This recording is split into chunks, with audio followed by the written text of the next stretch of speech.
E aplauda a Deus na vida de Laiozão aí, meu irmão. Na vida dele aí, amém? Amém. Esse aqui é uma coisa. É hoje.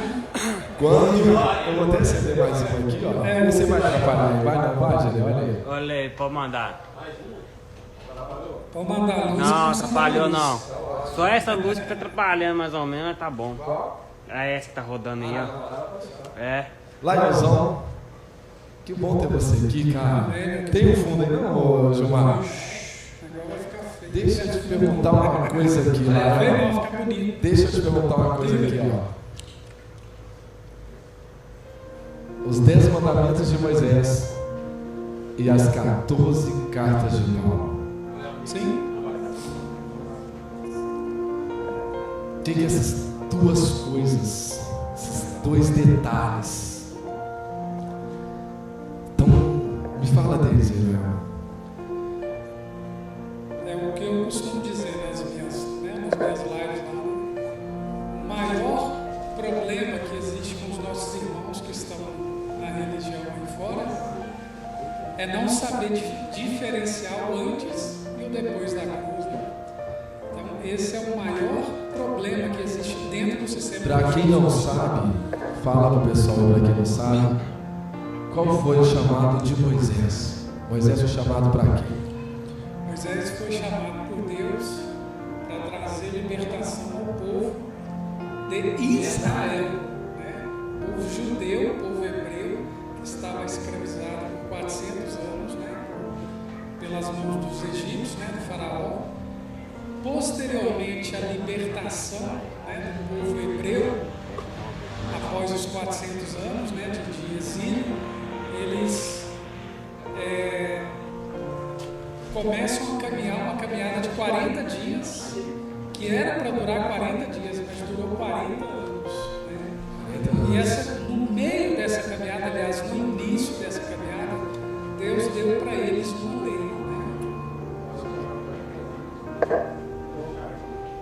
Então Deus colocou uma lei para o povo judeu. Uma lei para o povo judeu. Exatamente. Essa lei veio através de Moisés. Exatamente. Foi para o povo judeu. Então tudo que você lê na Bíblia, presta atenção no que eu vou te falar. Tudo que você lê na Bíblia que fala para judeu é para você? Não é. Tem algum judeu? Não é. Não é. Tudo que está escrito no livro chamado Bíblia, que é para judeu, é para judeu. Não tem nada a ver com o contexto conosco nos dias chamados hoje. E esse é o grande problema. O povo precisa de entender, saber diferenciar o antes e o depois da cruz. E nós, pelo menos eu sei que os irmãos aí nasceram depois da cruz. Não tem nada de nós estamos depois da cruz, pós a cruz. Exatamente. Então nós estamos sob um novo pacto. E depois que Moisés vem, fez todos os milagres, prodígios, que a gente até considera, vou falar com você a verdade, nós consideramos que foi um serviço bem feito, né? Moisés colocou ali os 10 mandamentos. Eu creio que quando ele desceu, a maioria dos judeus que estavam lá não aceitou. Fala com ele, que história é essa? Você só desce com 10? Eu tenho para mim que teve muito repúdio ainda da parte que não foi escrito ali na Bíblia, mas que muitos judeus não aceitou porque começou dali as pedradas. Então Moisés levou aquilo para frente e levou a ponto dele mesmo não ver o final dessa história. Ou seja, Moisés introduziu, Deus através dele introduziu um medicamento para o erro do Adão, né, do pastado ali, daquela coisa toda. Exatamente. Paulo ele deixa isso muito bem explicado lá em Romanos, no capítulo 5, né? A morte reinou de Adão até Moisés. A morte, né, ou o pecado, ele reinou de Adão, ele começa em Adão e vai até Moisés. E Cristo, o que ele faz? Ele vem para acabar com aquele ministério de morte que o povo herdou lá da natureza adâmica, lá do primeiro Adão, né? Então por isso que Paulo deixa muito bem explicado na graça que que o primeiro Adão trouxe o pecado e o segundo Adão. Ou seja, então, o nosso Salvador, por parte de Cristo, ele também se submeteu ao juízo de julgo que Adão havia deixado, né? Sim. Ele não só simplesmente veio mudar, tipo assim, cheguei, mudei tudo, acabou. Sim. Não, teve até que ir até morte. Sim. Ali ele finalizou então o testamento de Adão, Maia. Exatamente. Gálatas capítulo 4, verso 4, né? Ele foi nascido de mulher debaixo da lei, né? O Cristo, o Senhor encarnado. Então ele nasceu debaixo da lei, por quê? É uma pergunta simples que a gente pode raciocinar na nossa mente. Por que Jesus nasceu judeu? Ele podia ter nascido romano, brasileiro. Podia ter nascido, né? Brasileiro nem tinha na época, né? Mas ele podia ter nascido egípcio, chinês, né? Outras nações em volta lá, mas ele nasceu judeu.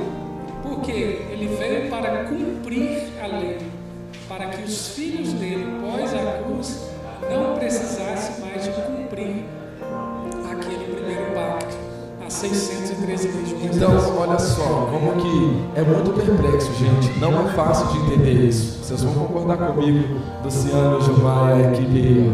Vocês vão concordar comigo que Jesus, olha bem isso, como é muito perplexo.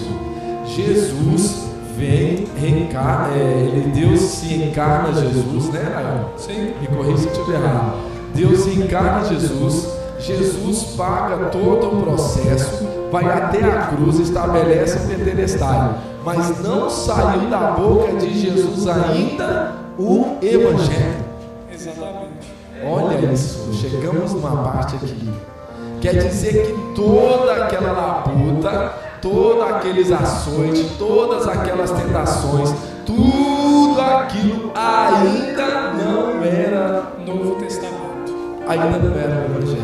É porque para um testamento ter valor, o testador tem que morrer. Isso é normal em qualquer sistema de qualquer país do mundo. Eu estou morrendo, eu estou deixando uma herança. Eu sou muito rico, vou deixar a herança para minha filha. Mas aquele testamento só tem valor quando eu morrer. Enquanto eu estou vivo, aquele testamento não tem poder. Mas quando eu morrer, ele tem poder. Então, o Novo Testamento não começa em Mateus, nem em Marcos, nem em Lucas, nem em João. Exatamente. Ou seja, gente, para a gente não ter direito à graça, Jesus de Nazaré teria que estar vivo ainda. Exatamente. Em carne, Jesus em sua versão de carne teria que estar vivo. Teria que ter mais de 2 Aí anos. sim teríamos que estar repetindo todas as celebrações, teríamos que estar vivendo todos os presos de errar na lei, né? A pessoa chega ali, ela faz a coisa errada, Deus de cima mandava um trovão, estourava a cabeça dela, ou mandava alguém ali fazer isso. Sim. Porque se vocês não sabem, existia um tal caminho de Hebron que chamava. Caminho de Hebron. É aquele onde jogavam as famílias pegando fogo, que é aquele caminho lá, tal do caminho de Hebron, não sei. Você está falando do Vale de Rinom? Não? Vale de Rinom. Que é Vale de Rinom. que é o Gênero, né? O Gênero. Que é o Lago de Fogo. Onde eles jogavam as pessoas em vida. Exatamente. Oi? Não, Queremos? tranquilo. Eu Pode gosto de pegar. tomar um café aqui, tá de boa. Era onde acontecia ali uma sentença com as pessoas em vida, né? Sim. Elas eram submetidas àquele processo. Pelo fato de Jesus então vir e não topar aquelas coisas, eles não aceitaram. O que levou a sua morte de cruz. Tudo bem, morreu e ressuscitou. É aí que entra Paulo e as 14 epístolas lá. Exatamente. Como que Jesus encontrou com Paulo? É a famosa conversão, né, de Paulo, né? Quando ele cai do cavalo, né? E é engraçado que a graça, queridos, é o resultado da cruz. A graça, Cristo veio trazer graça. Até o seu último suspiro ainda era lei, não era graça. Então aquela famosa desculpa que os irmãos falam, Jesus fez, eu tenho que fazer. Jesus batizou, eu tenho que batizar. Não. Jesus batizou porque ele estava cumprindo a lei. João Batista, quando vê Jesus, ele fala, Jesus é o senhor que tem que batizar. Você está doido? Bebeu? Está doido? Não. Aí Jesus falou com ele, não, você vai me batizar. Você cumpra a lei e a justiça. Porque ele veio para cumprir a lei. Então, repetir ou fazer aquilo que Jesus fez não é estar em graça. É desobediência. Repetir o que Jesus fez é desobediência. Exatamente, porque ele nasceu judeu para cumprir. É porque tem aquela coisinha nossa de, eu creio que é assim, de carne para carne. Sim. Meu pai pintou o cabelo, eu pinto.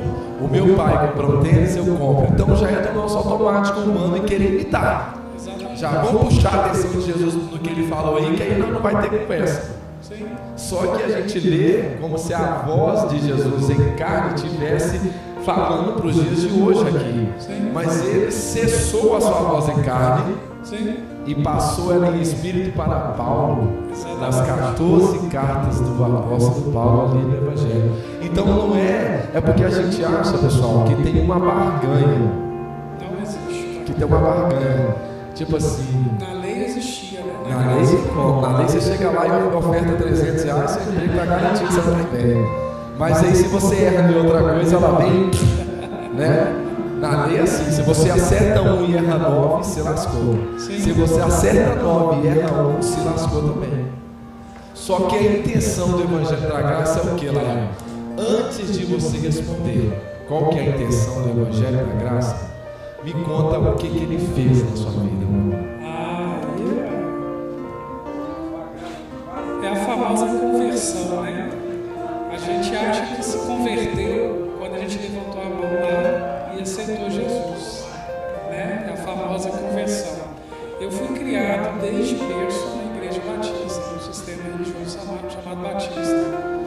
Um sistema totalmente corrompido por vários aspectos, não vem ao caso de dizer agora. Mas eu achei que eu havia me convertido a Cristo quando eu levantei minha mão e aceitei Jesus, quando o pastor fez o apelo. Só que aí, quando você conhece a graça, quando a graça vem escancara na sua cara, né? Tira as vendas, né? Porque o que Paulo vai falar lá em 2 Coríntios 3,16? Quando alguém se converte ao Senhor, o véu é retirado. O véu que não pode ter. entendimento. Exatamente. Então, essa história de falar que agora eu estou convertido a Cristo, mas ainda dou dízimo, não é estar em Cristo. Essa história de falar que eu sou convertido a Cristo, mas eu jejuo, não é estar em Cristo. Desculpa. Não é estar em Cristo. Porque isso aí era o mérito da lei, era a obra da lei, mas essa obra foi desfeita na cruz.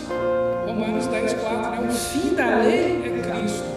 E no dia que eu encontrei com a graça de Deus na minha vida, já foi para os meus mais de 30 anos de religião que eu estava vivendo.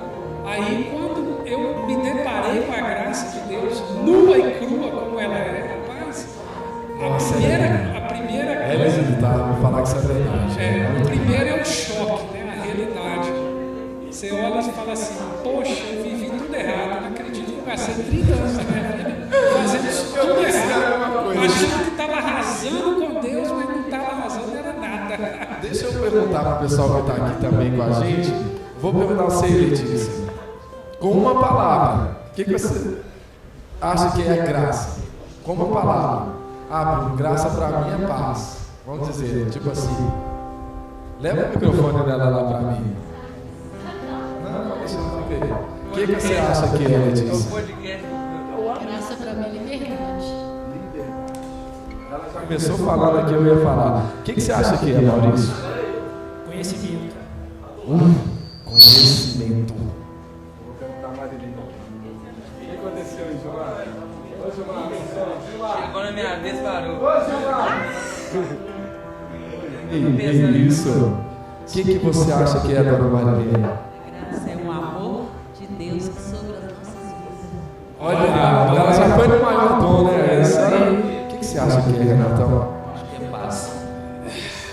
É totalmente a paz do Espírito. Olha para você ver como que tudo que as pessoas estão falando aqui faz sentido. Genésio, o que você acha que é a graça de Deus? Olha, a graça para mim é assim, você conviver com os outros sem ter problema. Eu acho assim. Perfeito, Porque irmão. se você tiver problema com outras pessoas, você não vai ter paz. você não vai estar em graça. É verdade, entendeu? Verdade, né? É isso aí. Priscila, estar em graça para você é o quê? Favor não merecido. É algo que a gente não merece, mas Deus abriu os braços e falou assim: não, você vem e você é minha. E eu tenho tudo para você. Que isso? Escreveu um poema aí, né? Olha lá, desmembrou todos nós. O que você acha que é, Will? A graça, eu acho que também é o amor de Cristo sobre nossas vidas. Uma demonstração, né? Ele falou assim: tanto vocês que tomam.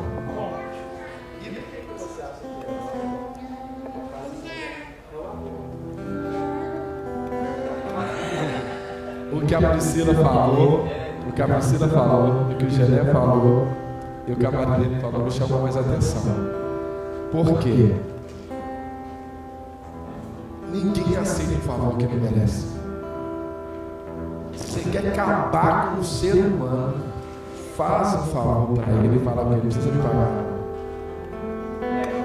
Filho, você acabou de desalicerçar, você tirou as pedras dele do eixo. Foi exatamente o que Jesus fez. Sim. Quando eu te perguntei o que aconteceu, o que você acha que é a graça de Deus? Eu já esqueci de perguntar os caras aqui. Vou te dar um minuto para pensar aí. Gilmar, que já também se identificou com a graça de Deus. O que é para você, Diego? Fala aí. Graça é um favor imerecido. E nenhum de nós é capaz de cumprir o que Jesus fez. Então ele era o único. Ele pagou por todos os nossos pecados. O pecado daqueles, né? Nós só abraçamos a graça e só tem a agradecer. Oh, que presença linda. O que você acha que é, senhora?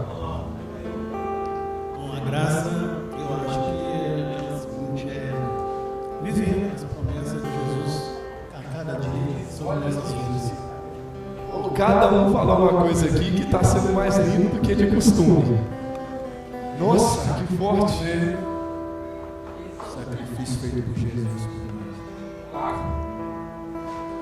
Você já imaginou Deus agora, Jesus Cristo, ressuscitado, vendo a gente aqui agora comentando sobre o que Ele nos deu?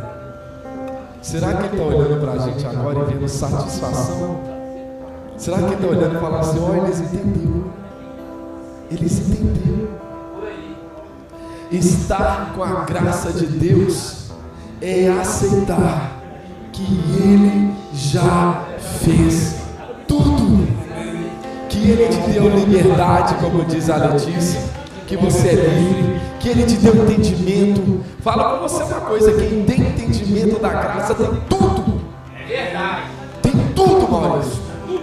Quem tem a paz, quem reconhece que o amor é a maior arma, quem reconhece que estar próximo um do outro é importante, quem reconhece que o sacrifício foi pago, quem reconhece que não há nada mais a fazer, quem reconhece que Jesus pagou tudo, que Deus fez a provisão totalmente completa. Dizer que ainda falta alguma coisa é dizer que Deus não completou ainda a boa obra. Exatamente. Se Ele fez tudo, o que eu tenho que fazer? Nada. Vamos experimentar. Já fez tudo. É aí que a carne vai tomar, você sabe, né? É aí que a carne toma uma alavancada na canela, você sabe, né? Sim. Porque a carne quer fazer alguma coisa.